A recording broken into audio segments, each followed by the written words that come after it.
Assalamualaikum warahmatullahi wabarakatuh.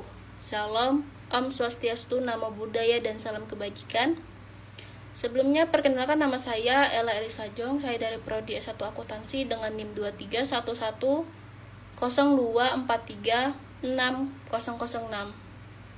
Baik, di sini saya akan menjelaskan tentang permintaan, penawaran, dan keseimbangan pasar. Di materi pertama itu adalah permintaan. Permintaan adalah keinginan konsumen membeli suatu barang pada berbagai tingkat harga selama periode waktu tertentu. Teori permintaan menjelaskan hubungan antara jumlah barang yang diminta dengan harga dan patuh pada hukum permintaan.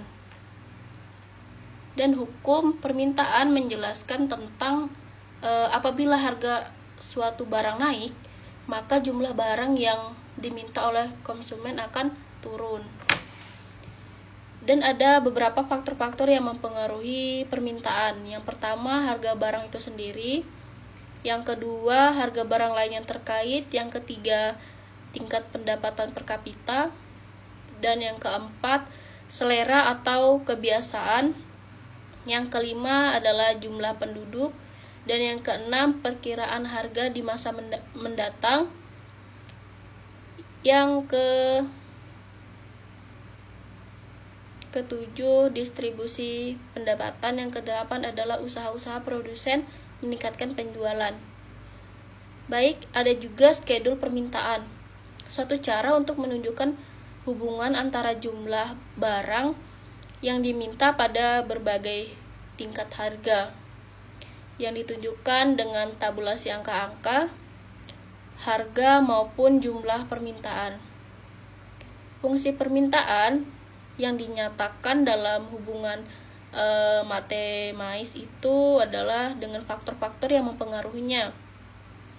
Dengan fungsi permintaan, maka kita dapat mengetahui hubungan antara variabel tidak bebas atau dependent variable dan variabel-variabel bebas atau independent variables.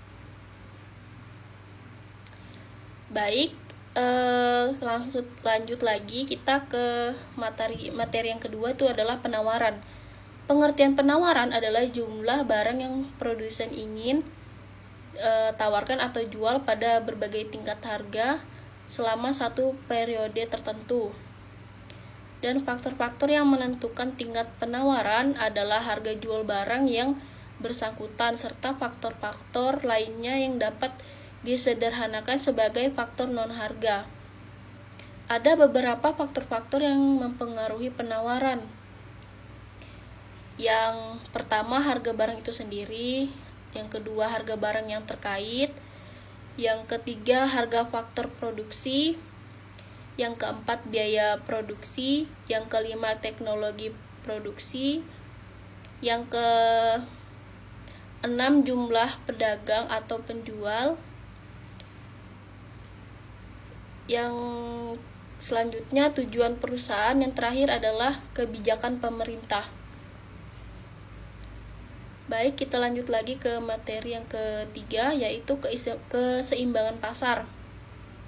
Tingkat harga maupun jumlah yang diminta dalam keadaan seimbang dan tidak ada kekuatan atau kecenderungan untuk berubah.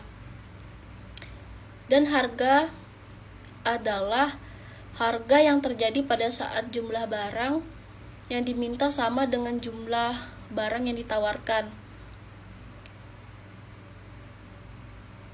Dan harga yang terjadi saat jumlah yang diminta tidak sama dengan jumlah yang ditawarkan.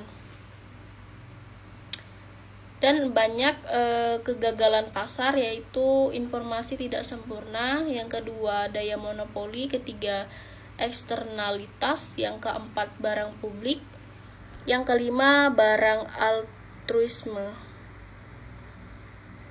Dan interferensi pemerintah, yaitu kontrol harga, di mana harga dasar, harga tertinggi dan kuota. Adapun pajak subsidi, yaitu pajak dan subsidi. Pajak subsidi itu adalah suatu bantuan berupa uang, arus kas masuk, atau pengurangan pajak yang diberikan oleh pemerintah kepada perusahaan atau individu. Baik, mungkin itu saja penjelasan dari saya. Sekiranya ada kesalahan mohon dimaafkan. Dan saya ucapkan terima kasih.